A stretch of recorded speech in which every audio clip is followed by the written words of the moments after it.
Bismillahirrahmanirrahim. Assalamualaikum warahmatullahi wabarakatuh. Alhamdulillahi wa kafa. Wassalatu wassalamu ala rasulillahil mustafa wa ala alihi wa sahbihi wa man wafa. Amma ba'd. Fa ya ibadallah, usi nafsi wa iyyakum bitaqwallahi faqad fazal muttaqun. Fala tamutunna illa wa antum muslimun. Faqala ta'ala, ya ayyuhalladzina amanu taqullaha haqqa tuqatih wa la tamutunna illa wa antum muslimun.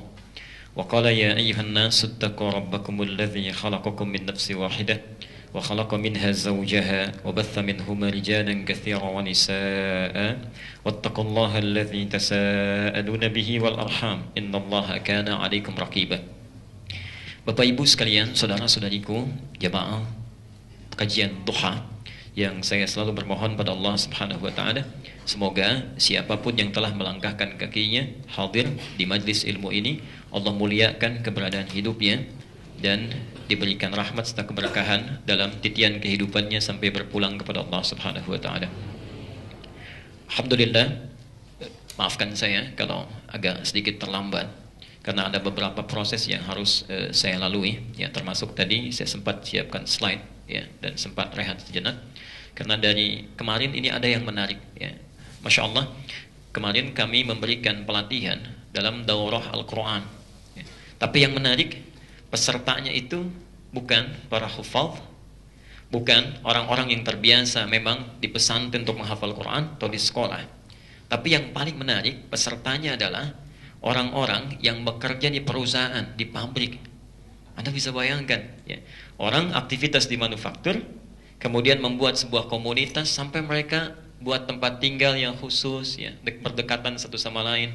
Itu kompak mereka, Masya Allah, dalam kesibukannya, dalam beraktivitasnya, masih menginginkan satu waktu untuk mempelajari, menghafalkan Al-Quran, ya. Dan itu bukan satu dua orang, tapi di bawah keluarganya, itu yang menarik. Ada sekitar 90 keluarga, ya, mereka membuat komunitas, direkatkan ukhuwahnya, lalu mereka berpikir apa yang terbaik yang bisa dilakukan. Anda bisa bayangkan saat weekend, kebiasaan orang kerja, capek, pengen istirahat, ya, kemungkinan diajak keluarganya itu untuk tamasya. Apalagi yang tempatnya tidak mudah, arahnya ke Bandung, ke Lembang, ada macet, kanan kiri juga macet. Tapi Masya Allah, niatnya berbeda-beda. Ada yang sibuk dalam kemacetan untuk bertamasya, untuk rekreasi. Tidak sedikit yang cuma ingin keluar ke jalan saja. Tapi orang-orang ini hebatnya, luar biasanya, dalam weekendnya, dalam macetnya, mereka teguh berangkat menemukan tempat untuk menghafalkan kitab Allah. Wah, ada sekitar 230 orang dengan keluarganya, ya. Tidak bisa gambarkan, kepala keluarga 90 orang, ada anak-anaknya. Seorang punya anak 3 kecil-kecil di bawah semua. Lucu-lucu itu, ya, Masya Allah. Dan mereka bermohon, berharap kepada Allah, setidaknya pulang dari situ sudah kuat niatnya untuk bisa menghafalkan Quran, ya. Kami kemarin berikan pelatihan, dan Masya Allah, ini hari kedua, ya, saya menghadapi situasi, ada di antara hamba-hamba Allah yang juga tidak jauh berbeda. Hari libur, hari Ahad, Masya Allah, ya, dan padat aktivitasnya. Ada yang sedang berolahraga sekarang, ada yang sedang bertamasya, bahkan ada yang masih beristirahat. Tapi Anda dipilih oleh Allah, kalau bukan karena pertolongan Allah Subhanahu wa taala, digerakkan Anda bisa hadir ke sini, Anda memilih untuk belajar. Ini pun keutamaan, ya. Karena itu berbahagialah ketika Anda mendapatkan nikmat itu. Nabi SAW menyampaikan, coba pegang teguh, pelihara, karena itu bagian dari tanda kebaikan. Ini sering saya ulang-ulang, ya. Kalau Anda punya kitab Al-Bukhari, itu ada di nomor hadis 71, Kitabul Ilmi, ya, kitab tentang aturan-aturan adab menuntut ilmu. Itu langsung disebut oleh Nabi, ya. Perhatikan kalimatnya, langsung disebut. Saya sering ulangi ini, ya. Man yuridillahu bihi khaira, siapa yang sudah diinginkan oleh Allah berubah menjadi orang baik, memiliki sifat-sifat kebaikan. Dan yang bilang baik itu bukan kita, ya. Kalau manusia yang sampaikan dia baik, orang lain belum tentu sepaham, ya. Anda tinggal di Jakapermai, lalu orang Jakapermai mengatakan Anda baik, tapi belum tentu dengan orang Galaksi, ya. Ini baru Bekasi, belum tentu dengan orang Jakarta. Seseorang di Bekasi dianggap baik, orang Jakarta belum tentu menilainya baik. Tapi kalau Allah mengatakan dia orang baik, maka seluruh penghuni langit dan bumi akan mengatakan dia baik, ya.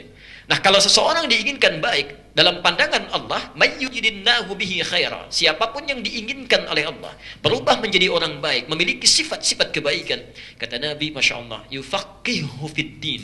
Akan dibimbing dia, didorong, diantarkan, ditempatkan untuk mau mempelajari, memahami tentang tuntunan agamanya. Ini berbahagialah Anda ketika Anda menginvestasikan waktu, tinggalkan tenaga, Anda bisa memilih untuk rekreasi, Anda datang ke rumah Allah untuk belajar. Itu tandanya Anda sudah dipanggil, diberikan nikmat untuk mendekat. Nah, kalau Anda sudah ditempatkan di sini, hadir, tapi juga belum berniat untuk berubah, maka coba mohonkan kepada Allah. Dengan cara apa lagi mesti dibantu untuk berubah? Ya. Karena itu Bapak Ibu sekalian, mari kita berkonsentrasi. Kita coba untuk memahami kajian kita, karena pelajaran kita kata Al-Quran, itu langsung disebut dan langsung ditegaskan oleh hadis. Menuntut ilmu itu bagi orang yang sudah diberikan nikmatnya bukan sekedar datang, duduk, lewat, pulang. Tidak, itu bukan sifatnya. Ya. Bahasa Qurannya tafaqquh fid din. Quran surah 9 ayat 122. Lihat tafaqquhu fid din. Ya. Bahasa hadisnya yufaqihu fid din. Fikih itu paham. Ingat ya, paham mengerti. Paham mengerti. Jangan sampai Anda jauh-jauh datang ke tempat ini ingin belajar, tapi keluar dari sini tidak paham apa yang dipelajari. Ya. Karena itu nanti apa yang tidak kita pahami, tidak kita mengerti, selesaikan, tuntaskan.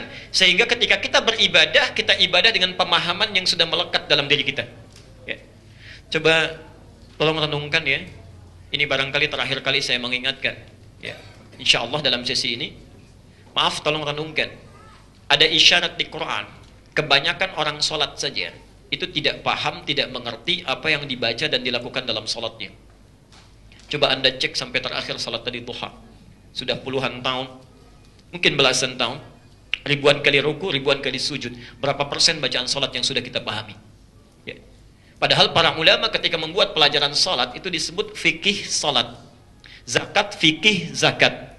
Puasa, fikih puasa. Haji, umrah, fikih haji. Fikih umrah. Maksudnya kalau Anda belajar tentang salat, pahami sampai paham yang dibacakan, paham yang dilakukan. Bagaimana bisa khusyuk dalam salatnya kalau kita tidak mengerti yang dilakukan? Ya. Karena itu, mari kita berkonsentrasi. Semoga Allah memberikan kemudahan pada kita untuk belajar. Saya mudah menerangkan, Anda mudah untuk mencerna, dan kita mudah untuk mengamalkan dalam kehidupan kita. Materi kita akan kembalikan kepada satu materi yang sudah lama ya kita sempat selingi dengan beberapa persoalan-persoalan ya, yaitu tentang as-sunnah an-nabawiyah ya, tuntunan sunnah dalam kehidupan Rasulullah sallallahu alaihi wasallam. Insyaallah mudah-mudahan Allah berikan kesempatan sebelum kita meninggal berpulang kita bisa meneladani kehidupan Nabi dalam seluruh aspek kehidupan kita ya. Dari mulai bangun tidur sampai dengan tidur kembali. Bagaimana cara bangun tidurnya Nabi? Ya, bagaimana cara Nabi ke toiletnya? Cara Nabi kemudian makannya, minumnya sampai tidur kembali. Ya. Saya ingin mengingatkan dari mulai awal secara cepat sampai terakhir di mana kita berhenti. Dan di situ kita akan memulai bahasan kita, insya Allah. Ya. Ini dalilnya. Ya. Kenapa kita mesti belajar as-sunnah nabawiyah? Saya sudah bahas. Ya. Anda bisa cek dan review kembali ya, rekaman yang barangkali sudah direkam. Ya. Quran surah ke-33 ayat 21. Laqad kana lakum fi Rasulillahi uswatun hasanah. Ingat ya, kalimat uswah bisa dibaca dengan dua cara. Bisa uswah riwayat Hafiz dari Asim, bisa iswah riwayat Qalun atau Warash dari Nafi'. Ya. Laqad kana lakum fi Rasulillahi iswatun hasanah. Boleh pakai iswah. Ya. Nah, hanya perbedaannya, perhatikan ini menarik ini. Ya. Sering saya tegaskan pula. Kalau kita gunakan uswah, harakatnya di atas di bawah. Di atas ya. Atas itu rafa' artinya tinggi. Atas itu rafa' tinggi. Di atas dhammah banyak kumpul. Alhamdulillah. Kalau di bawah ya. Iswah kasrah pecah kecil, khafad rendah ya. Kenapa kalimat ini bisa dibaca dengan dua cara? Uswah dan iswah ingin menunjukkan kepada kita bahwa segala yang melekat pada diri Rasulullah, jangankan yang tinggi-tinggi, yang kecil pun bisa jadi teladan. Jangankan yang tinggi-tinggi, sifat sholatnya itu tinggi kalau mau persis seperti Nabi. Yang satu rakaatnya saja bisa 5 juz sampai 4 halaman. 5 juz 4 halaman. Dari Al-Baqarah, Al-Fatihah, Al-Baqarah sampai An-Nisa itu satu rakaat. Yang tinggi-tinggi. Ya. Nabi, Rasul, akhlaknya mulia, karena hulukuhul Quran. dijamin masuk surga, bebas dari kesalahan, langsung tingkat tinggi surganya. Bersedia berkenan menunaikan tahajud yang sunnah, rakaat pertama sampai bengkak-bengkak. Sampai bengkak-bengkak, 5 juz 4 halaman. Ya. Kita sampai hari ini bukan nabi, bukan rasul. Ya, Masya Allah, belum jelas akhlaknya, belum jelas surganya. Hisabnya masih menegangkan, amalan masih berantakan. Cita-cita paling tinggi ingin masuk surga Firdaus bersama Rasulullah sallallahu alaihi wasallam. Jangankan tahajud, salat subuh kesiangan. Ini persoalan. Ya, ini persoalan. Jadi kita mulai coba lihat, ya, bukan cuma salatnya, ya, bukan cuma ibadahnya, tapi senyumnya Nabi jadi teladan. Yang kecil-kecil. Cara makannya Nabi, cara jalannya Nabi, itu yang kita bahas. Ya. Bismillah. Afwan. Nah ini, ya, kita review sebentar. Bangun dari tidur untuk mengecek, ya. Jangan-jangan ada yang belum kita amalkan nih. Jangan-jangan ada yang belum kita amalkan. Bangun dari tidur, amalan Rasulullah sallallahu alaihi wasallam, ya. Kita bisa lihat hadis-hadisnya sudah saya cantumkan. Beliau saat bangun dari tidur tidak langsung berdiri. Ya. Tidak juga langsung berdiri, tidak langsung apalagi berlari jalan, tidak. Beliau duduk dulu. Ingat 4 sunnahnya, ya. 1, duduk dulu, ya. Kedua, mengusap bekas ngantuknya, hilangkan. Yang ketiga, baca doa, alhamdulillahilladzi ahyana ba'dama amatana wa ilaihin. Ingat, ya, ketika Anda mengatakan kalimat wa ilaihin nusyur, nusyur itu artinya beraktivitas, menyebar untuk kembali, balik lagi, ya. Misal saya katakan intasyaratil jama'ah min jami' al-ihsan, ya. Jamaah di Masjid Al-Ihsan menyebar, intasyara, ya, beraktivitas sesuai dengan profesinya. Ya. Kalau saya menggunakan kalimat intasyara, artinya nyebar untuk balik lagi ke sini. Ya. Kapan-kapan saya panggil, datang lagi. Ketika kalimat Nabi mengatakan wa ilaihin nusyur, menggunakan hi kepada Allah, ya, seakan-akan ada kesan orang-orang yang bangun tidurnya akan beraktivitas, dia sudah berkeyakinan, komitmen kepada Allah, ya Allah, saya sekarang akan menyebar untuk mencari bekal untuk kembali kepadamu, pada Allah. Ya. Karena itu tidak pernah ada seorang muslim bangun dari tidurnya kecuali memanfaatkan setiap detiknya untuk jadi bekal pulang ibadah. Wa ma khalaqtul jinna wal insa illa liya'budun. Tolong pastikan, ya, bangun dari tidur ibadah. Dan yang keempat apa? Baca 10 ayat terakhir surah Al-Imran. Alhamdulillah. Sudah berapa ayat? Ya. Baik. Yuk, amalkan, ya, amalkan. Kemudian mencuci kedua telapak tangan, ya, bersiwak, berwudu. Kalau ada yang berhubungan seksual maka mandi janabah terlebih dahulu. Ini sudah kita terangkan. Nanti Anda boleh copy, ya. Anda boleh copy kalau terlewatkan. Kemudian menunaikan tahajud. Ingat, ya, yang sudah dapat ilmunya mesti praktek. Ya, saya tidak menginginkan Anda belajar, Anda tunda prakteknya, tidak. Dapat informasi hari ini, cepat kita praktekkan saat itu juga. Begitu datang waktunya. Ya. Jadi kalau Anda sudah belajar as-sunnah an-nabawiyah, bangun, bangkit, tahajud. Ya. Kalau salat subuhnya, adzan subuhnya 4:09 hari ini. Berarti bangunnya jam berapa?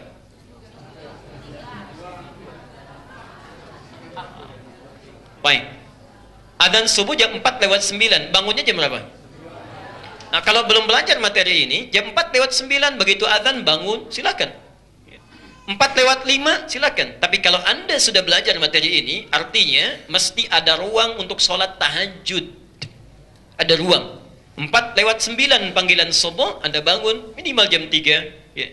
Setengah 3 sudah siap-siap maka tunaikan tahajud. Ya, Masya Allah. Ya. Nanti saya ceritakan di akhir keutamaan-keutamaan yang kita bahas. Ya. Ini kisah nyata yang dialami jamaah kita. Nanti di akhir insya Allah saya sampaikan. Ya. Ini kita sudah bahas, ya. Keutamaan tahajud sudah kita bahas. Anda bisa cek di rekamannya. Ya. Sifat tahajud Nabi sudah kita bahas. Ya. Anda biasa bangun tahajud, tapi kita berikan ilmunya. Bagaimana supaya tahajud kita minimal mirip-mirip Nabi. Ya. Mirip tahajudnya Rasulullah Sallallahu Alaihi Wasallam. Ini sudah kita terangkan. Anda bisa review lagi. Baik. Kemudian sunnah pasca tahajud. Hati-hati. Selesai tahajud nggak langsung tidur lagi. Ya. Kita lihat. Ada yang istighfar, ya. Ada yang memperbanyak doa, ya. Ada yang membaca Al-Quran. Ya. Artinya Anda mesti betul bagi waktu kapan Anda beraktivitas, kapan Anda tidur, ya. Istirahat sampai bangun lagi. Terus malam kita bagi 3 bagian. Ya. Sebagian untuk tidur, sebagian untuk sholat, ya. Sebagian terakhir di waktu sahar bisa Anda gunakan untuk beristighfar, berdoa, baca Quran, atau rehat sejenak. Ya. Bahkan para ulama nanti ada yang menulis dan sebagainya. Ya. Baik. Imam Asy-Syafi'i membagi malamnya pada 3 bagian. 1 untuk tidur, 2 untuk sholat, ketiga untuk menulis. 3 untuk menulis. Ya. Ini dalilnya, sudah kita bahas. Ini doa-doa sunnahnya, sudah kita ajarkan. Nah. Kemudian kita sudah selesaikan, ya. Selesai Nabi SAW tahajud, ada yang berdoa, baca Quran, kemudian istighfar, sambil menunggu datangnya fajar, kemudian menunaikan salat sunnah sebelum subuh. Di sini kita selesai pembahasan kita. Hari ini kita akan masuk pada materi yang baru tentang sifat salat subuhnya Nabi SAW. Saya runtut, sudah bangun dari tidur, sudah, tahajud sudah, selesai tahajud sudah, ya ilmunya. Kemudian antara masuk adzan subuh kita sudah bahas, ya sifat salat sunnahnya Nabi 2 rakaat sebelum fajar, sebelum subuh sudah kita bahas. Dan hari ini kita akan uraikan sifat salat subuhnya Nabi SAW. Bagaimana beliau menunaikan salat subuh dan seperti apa kita mulai bisa mencontohnya. Bapak Ibu sekalian, bahasan kita insya Allah ada 5 pokok bahasan. Ya. Yang pertama, sebelum kita bahas, kita kaji dulu keutamaan salat subuh. Ya, keutamaan salat subuh. Lalu kita bahas hakikatnya, hakikat salat subuh itu apa? Ya. Dan bahaya meninggalkan salat subuh. Kalau Anda sengaja meninggalkan salat subuh atau anak sengaja menyepelekan salat subuh, itu dampaknya apa dalam kehidupan? Ya. Kemudian baru kita pelajari sifat salat subuhnya Nabi SAW. Bagaimana beliau misal meminta sahabat untuk meluruskan saf. Bagaimana beliau memulai takbir. Surat apa yang dibaca oleh beliau dalam subuhnya. Ya, kira-kira bagaimana sifatnya. Ya. Dan yang terakhir, persoalan seputar salat subuh. Persoalan-persoalan apa yang sering muncul dalam salat subuh. Ada yang kami siapkan untuk dibahas nanti. Ada yang barangkali Bapak Ibu ingin tanyakan, bisa kita bahas. Ya. Kita bisa bahas misalnya masalah duduk, apakah iftirash atau tawarruk. Bagaimana dengan kunut, apakah dikerjakan atau tidak, dan sebagainya. Ya. Itu nanti sebagian persoalan yang kita bahas sampai tiba masanya. Bismillah, mari kita percepat. Pembahasan pertama tentang keutamaan salat subuh. Mari fokus dengan saya mohon izin untuk berdiri sejenak. Bismillah. Bapak dan Ibu sekalian, ada anjuran, isyarat di dalam Al-Quran, lalu disederhanakan oleh para ulama, jika kita ingin menunaikan ibadah tertentu, maka sebelum dilakukan ibadah itu, keluarkan dulu keutamaannya. Rumus ini disebut dengan wa'dun namanya. Wa'dun.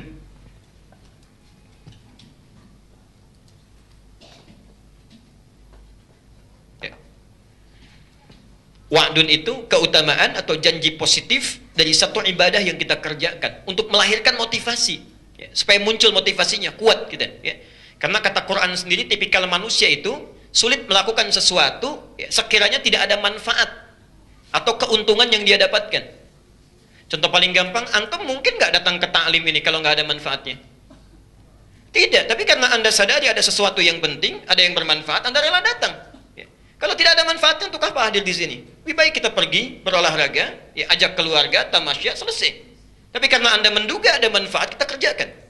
Dalam ibadah pun ada rumus namanya wa'dun, sebelum dikerjakan itu, keluarkan keutamaannya. Ya. Sama, Anda mau taklim, tulis dulu tuh. Ya, di buku catatan taklim kita, keutamaan menuntut ilmu 1, 2, 3, 4, tuliskan. Masya Allah. Ya. Kalau kita malas berangkat, lihat keutamaan itu, kita bisa berangkat. Meningkat motivasinya. Ya. Anda belum tahajud, keluarkan keutamaan tahajud. Catat. Ya. Tempelkan di tembok samping kamar kita. Saat kita mau tidur, lihat catatan itu. Walaupun capek, lelah kita, itu bisa bangun. Bisa bangun. Ini keutamaan atau janji positif dari ibadah yang akan kita tunaikan.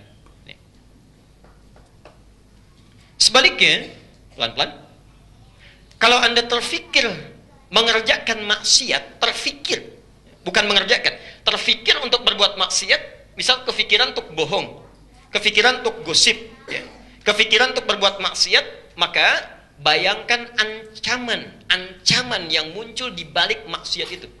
Namanya wa'id. Wa'idun.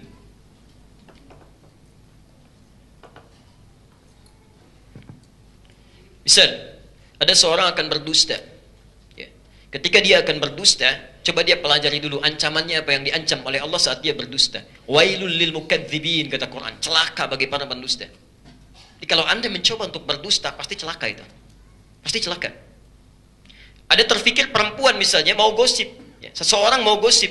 Saat akan gosip, keluarkan dulu ancamannya. Apa resikonya? Namanya wa'id. Ya, hati-hati Bu ya. Hati-hati saya katakan. Gosip itu sangat luar biasa. Ibu sebutkan saja orangnya, belum disebutkan keburukannya, itu sudah memindahkan transfer pahala. Sudah memindahkan pahala yang ibu dapatkan kepada orang disebutkan. Ibu ta'lim, keluar dari sini, lalu dibicarakan teman yang tidak ikut ta'lim, niatnya jelek. Begitu disebut namanya si fulanah misal, itu pindah pahala ta'limnya pada si B. Otomatis. Ya. Hadisnya riwayat Muslim, nomor hadis 6525. Ya. Pindah langsung. Kalau kemudian disebutkan keburukannya, dirinci, wah memang dia begini, wah memang dia begitu, terus disebutkan, Masya Allah, itu setiap kalimat yang dibacakan, diungkapkan, itu akan dibentuk oleh Allah dalam wujud orang yang bersangkutan, dicipta dalam keadaan bangkai.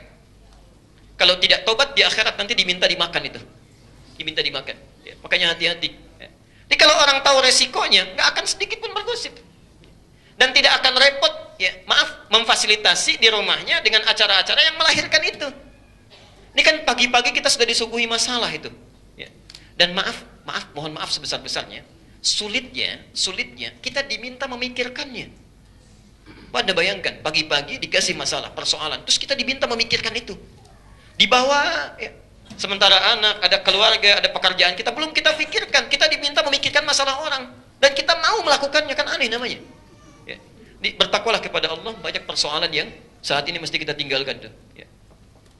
Nah, kaitan dengan salat subuh, untuk melahirkan motivasi supaya kita semangat menunaikannya, maka kita keluarkan dulu dari ayat-ayat Al-Quran, dari hadis Nabi SAW, apa keutamaan salat subuh ini yang kalau kita kerjakan, Allah berikan jaminan untuk mendapatinya. Ya. Mari kita mulai. Bismillahirrahmanirrahim.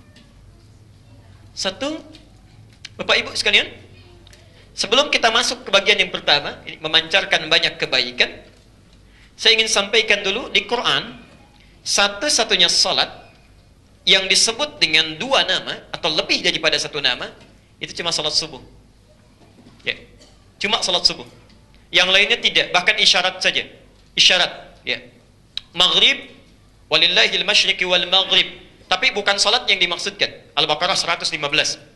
Ya. Salat yang lainnya cuma sebutan nama satu, subuh dua. Subuh dua, asar satu nama, wal as, innal insana lafi. Zuhur tidak nampak, ya, hanya isyarat, ya alhamdulillah. Aqimis salata liduluki syamsi, zuhur sampai asar. Ila ghasaqil lail, maghrib sampai isya. Tapi subuh langsung disebutkan dengan dua nama. Ya. Quran surah 17 ayat 78, nama pertama. Quran surah 17 ayat 78. Aqimis salata liduluki syamsi ila ghasaqil laili wa qur'anal fajri. Satu disebut dengan fajar. Pelan-pelan.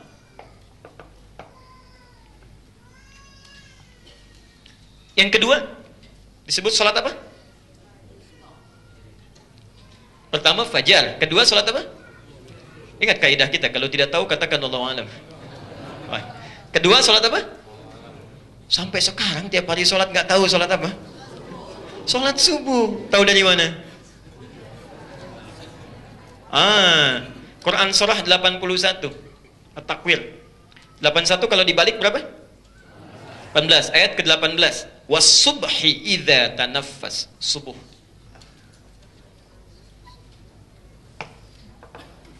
Di satu fajar, kedua subuh. Pelan-pelan. Saya bahas dulu dari bagian yang pertama. Yuk kita terangkan dulu makna secara bahasanya, baru kita ke keutamaannya, kita rinci. Bapak Ibu sekalian, di Quran itu ada fajar, ada fujur, itu lain. Saya ulang ya. Di Quran ada fajar, ada fujur, itu lain. Kalau disebutkan fajar, Itu artinya pancaran-pancaran yang membawa kebaikan. Pancaran kebaikan. Ya. Kalau sifatnya materi, fisik, yang memancar fisik misalnya ya.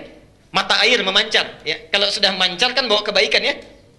Minyak misalnya dibor itu, drilling, begitu dibor memancar minyaknya, membawa kebaikan. Ya. Itu istilahnya infajar. Infajar. Al-Baqarah ayat ke-60. Alhamdulillah.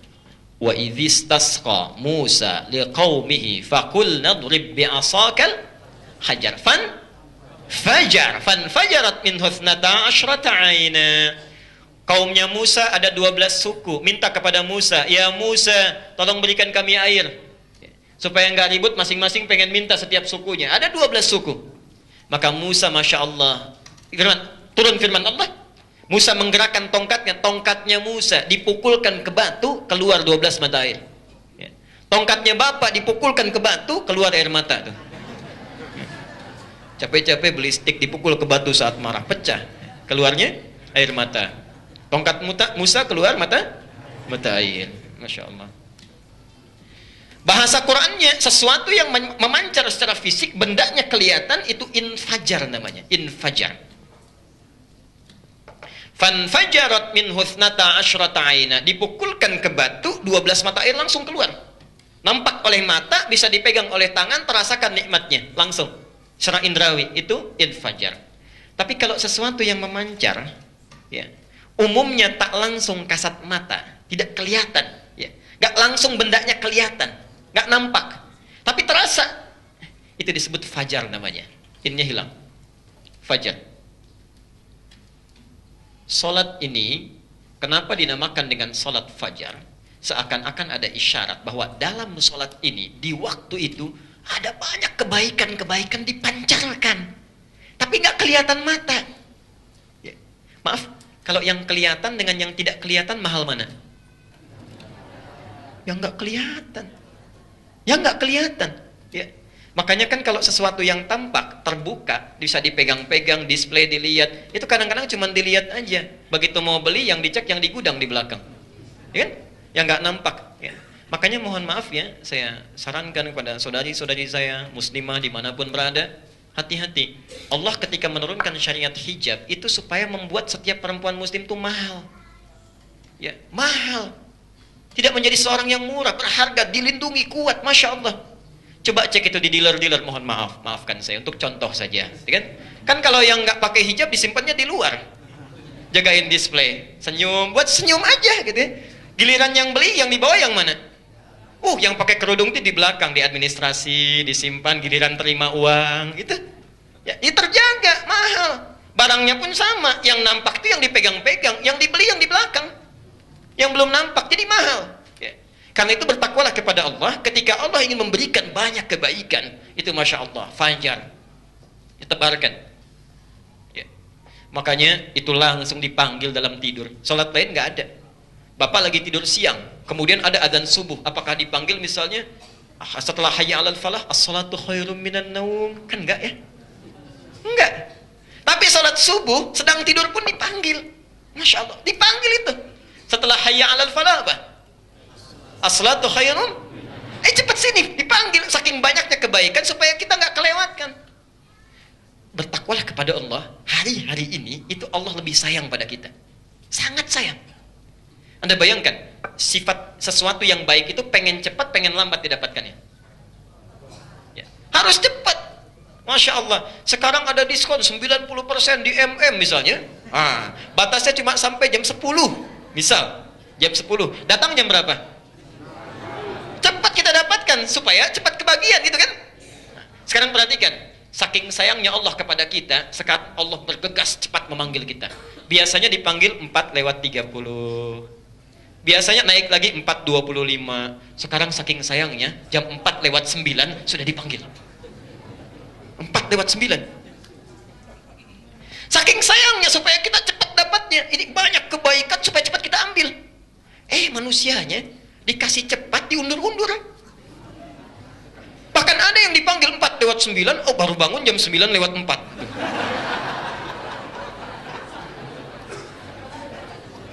Itu pun masih nggak ingat. Ini saking sayangnya Allah. Jadi kalau kebaikan tuh jangan ditunda-tunda. Oh, sayang Anda ketinggalan, nggak dapat itu, nggak dapat. Ya. Kayak hati-hati ya, diseimbangkan aktivitas kita. Kan aneh ya, manusia itu manusia paling aneh menurut saya, makhluk paling aneh. Ya. Coba, hidup pengen mudah, pengen susah. Ingin mudah, rizki ingin gampang, ingin sulit. Gampang, Allah kasih gampang, kitanya nggak mau. Coba perhatikan kalimat Qur'annya, Al-Baqarah 185. Yuridullahu bikumul yusra, wala yuridu bikumul. Kata Allah, Allah menginginkan kalian hidup mudah, tidak menginginkan susah. Ya. Jadi kalau kita hidupnya susah, yang salah bukan Allah, kita sendiri yang nggak mau mudah. Ya. Allah itu pengennya mudah. Gampangnya begini deh. Kalau Anda bangun menunaikan 2 rakaat sebelum subuh, itu kalau benar sholatnya, dunia ditundukkan.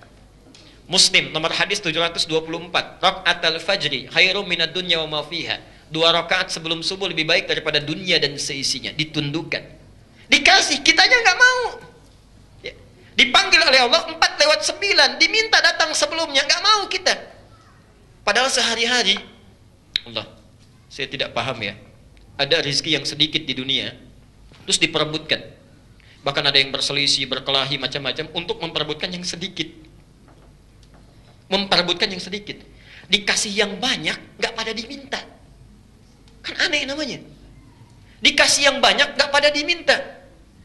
Paling gampang begini ya. Ini kita akan temukan manusia paling aneh. Bukan di sini tapi. Ya.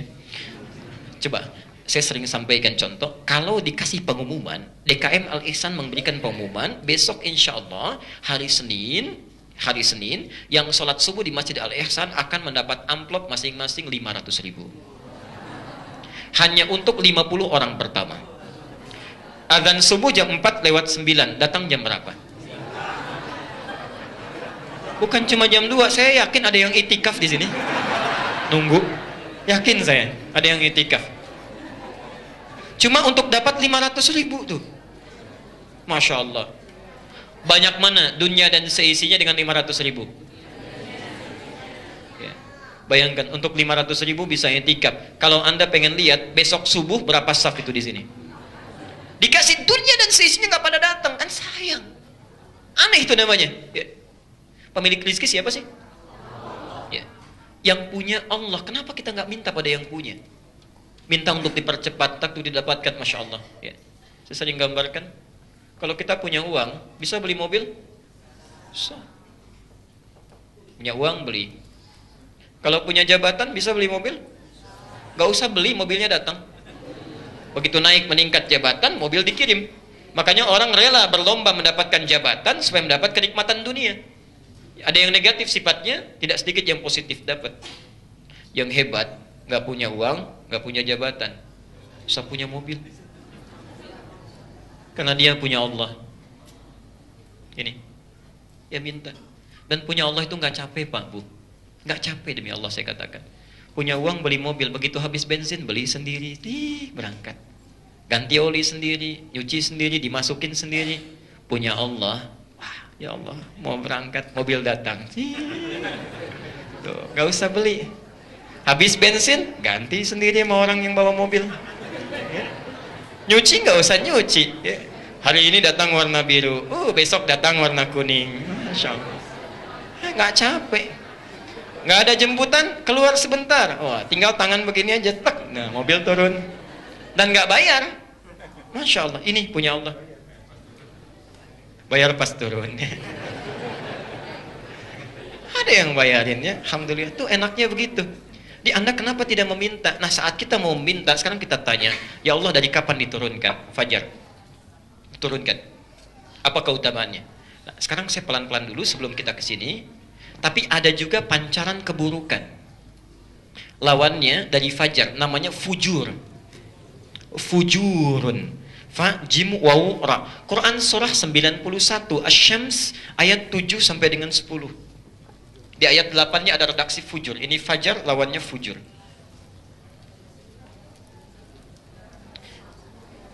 Perhatikan sini sebentar, ya. Sesuatu yang putih bersih dituliskan dengan tinta yang sangat pekat, itu agak sulit menghapusnya. Saya ulang, sesuatu yang putih bersih ditulis dengan tinta hitam yang pekat, agak susah menghapusnya. Dihapuskan sekali kadang nggak cukup, masih ada bayangannya tuh. Ya. Sama dengan orang yang tidak pernah berbuat maksiat, bersih hatinya, mencoba berbuat maksiat itu tidak mudah menghapusnya. Karena itu jangan sekali-kali kita mencoba untuk melakukan sesuatu yang dilarang. Itu tidak mudah menghilangkannya. Minimal ada penasaran, tambah lagi ada bayangan, dan hidupnya akan sulit. Ya. Karena itu bertakwalah kepada Allah. Ya. Setidaknya kita belajar dari papan tulis dan penghapus. Bismillah. Kalau dosa kita yang menghapus siapa? Kalau papan tulis kotor kan yang ngapus Ustadz. Kalau dosa kita? Di situ saja mas saya pegang ya. Lihat fujur. Fujur. Wa nafsi wa ma sawaha. Dalam diri manusia jiwanya disempurnakan. Jiwa itu sumber perasaan, ada baik, ada buruk. Fa'alhamaha. Lihat, fujur bukan fajar. Kalau Qur'annya bilang fajar, salah Qur'annya. Fi fujur. Fujuraha wa taqwaha. Dalam jiwa kita ada potensi-potensi cenderung pada baik disebut takwa. Itu yang mendorong kita pada kebaikan. Terulang sebanyak 115 kali dalam Al-Quran. Ya, jadi di diri kita itu ada pancaran kebaikan. Ada sabar, tawadu, ya, rendah hati, jujur, macam-macam. Itu yang membisikkan malaikat. Malaikat terulang sebanyak 88 kali dalam Al-Quran. Karena itu jangan heran kalau misalnya azan berkumandang, Allahu Akbar, hati kecil kita mulai mengatakan, cepat sudah azan, siap-siap. Pernah ada seperti itu? Cek ya, kalau nggak ada begitu berarti hati kita bermasalah itu. Betul, harus ada. Ya. Termasuk ketika seseorang melakukan keburukan, mau bohong, hatinya mengecam. Jangan lakukan, itu tidak benar. Berarti bersih itu hati kita itu. Ya, bagus dorongannya. Tapi kalau misalnya, maaf terhijab, sulit, ya, cepat berbuat maksiat, sulit merespon kebaikan, itu ada yang salah itu. Ada penyumbat di situ. Saat yang bersamaan, jangan dikira ada potensi yang kedua, cenderung memancarkan hal-hal yang buruk. Ya. Maaf, ada sabar, tapi juga ada marah. Ada jujur, juga ada dusta. Saat ada rajin, di sini pun ada malas. Hati-hati. Karena itu setelah saat adzan berkumandang, yang rajin mengatakan, malaikat membisikkan, cepat, siap-siap. Tapi bukankah selesai adzan, kadang-kadang bisikan muncul di hati yang lain. Baru adzan, belum qomat. Imamnya aja belum datang. Ya, qomatnya masih banyak, 15 menit subuh hari ini. Tenang aja. Itu dorongan ini. Siapa yang membisikkan? Setan. Setan terulang 88 kali dalam Al-Quran. Malaikat punya tugas terulang 88 kali dalam Al-Quran membisikkan kebaikan. Saat yang sama setan juga bekerja. Artinya seimbang itu. Kita punya pilihan. Nah, saat bisikan yang jelek itu memancar ke dalam tubuh kita, mengalir, misal marah itu potensinya disifat ya, dalam jiwa kita. Dipancarkan masuk ke mata, melotot, misal ya. Ke tangan mukul, ke kaki nendang, itu pancarannya disebut dengan fujur. Yang dorong setan dari rongga dada. Dia masuk cepat, marah. Kita bisa memilih saat adzan berkumandang mau bangun mau tidak, pilihan. Tapi saat kita memilih untuk tidur, ketahuilah itu sifat malas sedang dipancarkan, fujuraha dipancarkan ke organ tubuh kita. Ya. Pancarannya disebut dengan fujur. Jelas sampai sini? Baik. Kalau sudah jelas kita kembalikan. Pancaran kebaikan apa saja yang disampaikan kepada kita oleh Allah Subhanahu wa taala. Satu, salat subuh itu adalah di antara salat yang langsung disaksikan oleh para malaikat. Insyaallah. Dan enggak tanggung-tanggung malaikatnya. Malaikat siang dan malam, artinya semua malaikat. Ya. Salat kita dicatat, begitu Anda salat duha itu malaikat pun menyaksikan. Lihat, ya. Tapi enggak semua malaikat. Kan malaikat di pagi saja. Begitu Anda tahajud, malaikat malam saja. Masya Allah. Tapi saat Anda salat fajar, itu langsung bahasanya, bahasa Qur'annya menyebutkan, dipersaksikan, hadisnya merinci. Quran surah 17 ayat 78. Wa Qur'anal fajri, inna Qur'anal fajri kana masyhuda. Yang lain disebut salat subuh khusus disebut dengan Quran. Saya ulang ya. Semua salat yang fardu yang lain, ya, Dari mulai zuhur, asar, maghrib, isya itu disebut dengan salat. Aqimis salata. Quran surah 17 ayat 78. Aqimis salata liduluki syamsi ila ghasaqil laili, namanya salat. Tapi ketika menyebutkan subuh, fajar, itu disebut dengan Quran. Wa Qur'anal fajri. Masya Allah. Artinya bukan hanya gerakannya, bukan cuma salatnya, setiap bacaannya itu dipersaksikan oleh malaikat. Setiap bacaannya. Ya. Di apapun yang Anda baca, termasuk doa kita pun dipersaksikan oleh malaikat. Bukankah sering saya sampaikan dalam salat ada 4 keadaan yang saat berdoa itu tidak akan ditolak doa kita kalau benar cara berdoanya. 1 saat berdiri, 2 saat rukuk, 3 saat sujud, 4 sesaat sebelum salam. Ini yang utama, belum tambahannya. Bukankah saat kita mulai takbir kita sudah berdoa? Iftitah itu ada 12 doa yang bisa kita bacakan. Al-Fatihah sudah berdoa, ruku berdoa sampai selesainya. Nah, keutamaan salat fajar itu, perhatikan keterangan Rasulullah sallallahu alaihi wasallam, Al-Bukhari nomor hadis 137. Ada, bisa kita lihat di atas. Muslim nomor hadis 632. Saya bacakan hadisnya ya. Kita langsung, Anda boleh lihat. Wa tajtami'u malaikatul laili wa malaikatul nahari fi salatil fajri. Wa tajtami'u, dan akan senantiasa berkumpul. Jadi ada ijtama'a, ada tajtami'u, itu berbeda. Kalau Nabi mengatakan ijtama'a, wajtama'at malaikatul laili misal, dan telah berkumpul, itu artinya cuma terjadi di masa Nabi saja. Sekarang nggak kumpul lagi. Ya. Kumpul di masa Nabi, begitu sekarang nggak mau kumpul lagi. Bosanlah umatnya Muhammad banyak maksiatnya, sekarang nggak mau kumpul lah, kata malaikat misal. Ya. Itu kalau ijtama'a. Tapi kalau menggunakan huruf ta atau ya, tajtami, kalau muannas pakai ta. Kalau mudzakkar pakai ya. Tajtami itu artinya setidaknya dalam bahasa Inggris punya 3 arti. Present, continuous, future. Dan akan selalu berkumpul. Setiap orang menunaikan salat subuh, malaikat akan selalu datang kumpul. Dan bahasa hebatnya bukan malak tapi malaikah. Ada malakun, ada malaikah. Ya. Ma hadza basyara in huwa illa malakun karim. Ini bukan malaikat, ini bukan manusia, tapi seorang malaikat yang mulia. 1 disebut malak, kalau banyak disebut malaika. Tolong bedakan ya, ada malakun, ada malaika. Kalau malak ini 1, malakun 1 orang. Qul yatawaffakum malakul mautil ladzi wukkila bikum. Ya. Katakan Muhammad, ada 1 malaikat yang mengintai, itu tugasnya mencabut nyawa, mengintai. Diintai kita itu, hati-hati. Dijemput untuk pulang. Dijemput, awas ya, kita sedang menunggu jemputan, hati-hati. Pastikan saat dijemput dalam keadaan baik dan punya bekal. Informasi terkini, saya baca jurnal, ya. Informasi terkini, setiap 1 detik itu lahir 3 orang manusia. Setiap 1 detik. 1 second lahir 3 orang. Berbanding dengan meninggal 1 orang. Jadi 3 orang lahir, 1 orang meninggal.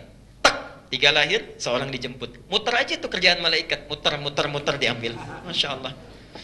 Saya waktu dari Bintara kuning benderanya, pulang ke PTM kuning.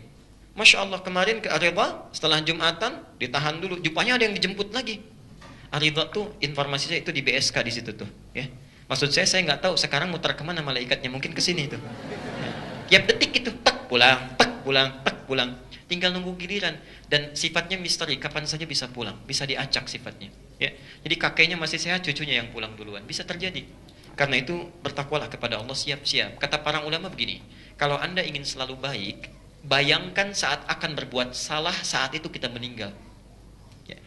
Begitu Bapak mau tanda tangan proyek yang tidak jelas, sudah disodorkan di meja, sudah ada. Ya, begitu mau tanda tangan gerakan pena, bayangkan saat tanda tangan meninggal. Ya. Begitu mau terima uang tidak jelas, walaupun cuma 10.000, ya, Masya Allah, sudah 10 tahun ke masjid sholat berjamaah, ikut ta'lim, dicatat oleh malaikat, dalam cuma 1 detik menerima, meninggal. Dicatat oleh malaikat, diumumkan pada seluruh penduduk langit dan bumi. Si fulan sholat 10 tahun, ikut ta'lim 10 tahun, meninggal 1 detik sedang menerima suap. Meninggal dalam keadaan menerima suap, itu luar biasa. Siap-siap ya, pastikan bekal pulang kita banyak ya, siap, supaya enak pulangnya.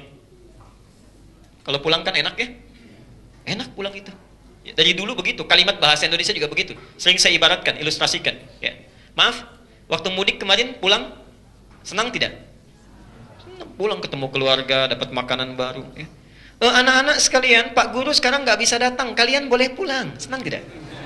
Senang, Masya Allah. Ya. Bapak Ibu sekalian, besok kita akan pulang menghadap Allah.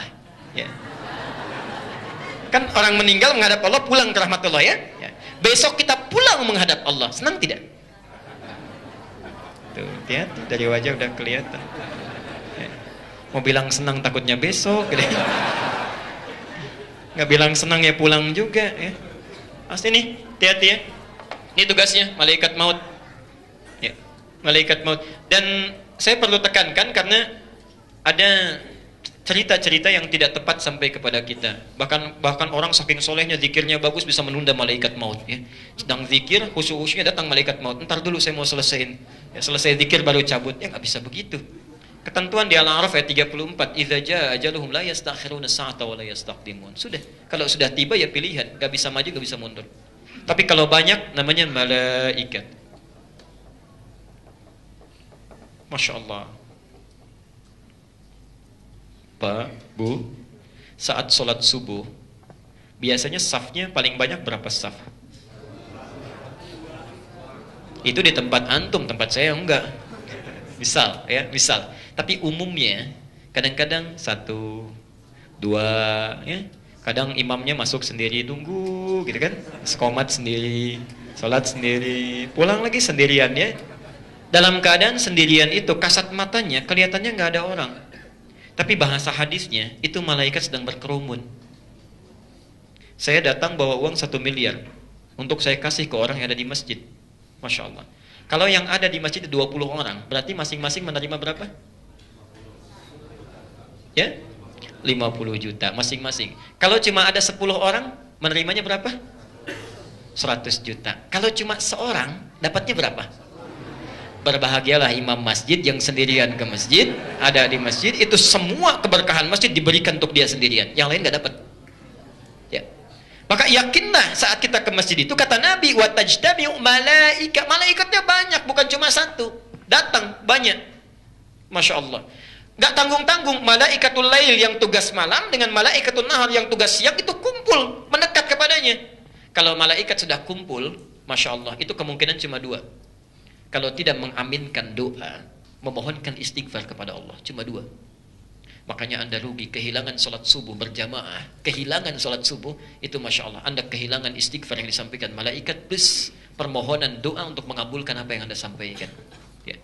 Saya beri contoh begini, ini nyata ya, ta'lim pun, Anda ikut ta'lim sekarang, ya. Itu disebut oleh hadisnya, malaikat langsung mengikuti, membentangkan sayapnya, memberikan ridha. Disebut di 3 kitab hadis utama. Di hadis Muslim nomor hadis 1389, At-Tirmidzi nomor hadis 2862, kemudian di Ibnu Majah nomor hadis 219. Perhatikan kalimatnya. Ini boleh Anda praktekkan ya, dan sering saya sampaikan. Wa innal malaikata, dan setiap penuntut ilmu mau berangkat sampai dia nanti pulang lagi, itu malaikat membentangkan sayapnya. Ridwan li talibil ilmi, memberikan ridha bagi para penuntut ilmu. Saya tadi sampaikan kalau malaikat sudah turun memberikan ridhanya, satu di antara 2, mengaminkan doa.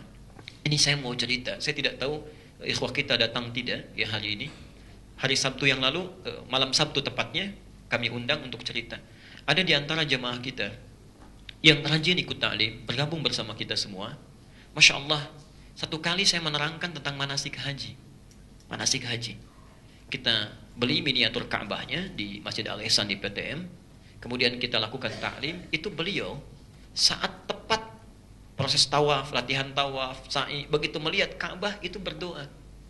Yang lainnya rekam, foto, lihat, catat, ini tidak. Beliau menangis, dalam tangisannya bermohon kepada Allah, dalam sepinya, gak perlu orang tahu. Ya Allah, ya Allah, saya tidak tahu bisa haji atau tidak, saya tidak punya tabungan, saya tidak punya materi dan sebagainya. Menangis, melihat seakan-akan saya ada di Ka'bah, minta kepada Allah. Ternyata itu sampai ke arsy itu. Masya Allah, sampai kepada Allah, diaminkan oleh malaikat. Pulang dari situ dibacakan ayat haji, dibacakan. Qadar Allah, seminggu sebelum ditutup pemberangkatan haji, itu tiba-tiba datang orang Allah kirimkan pada seseorang, berangkat dia, itu disampaikan, mana Pak paspornya katanya. Bapak haji sekarang, sepekan sebelumnya, dan haji plus seminggu sebelumnya. Itu cerita beliau ketemu ya sambil Masya Allah, sepekan. Saya bilang kemana aja? Masya Allah, Ustaz saya kemarin haji katanya. Masya Allah, Alhamdulillah ya. Itu minta, saat tadi minta. Bayangkan Allah tiap waktu di subuh hari ya menggerakkan malaikat untuk menunggu siapa yang memohon, siapa yang ingin diampuni dosanya ya. Saya sudah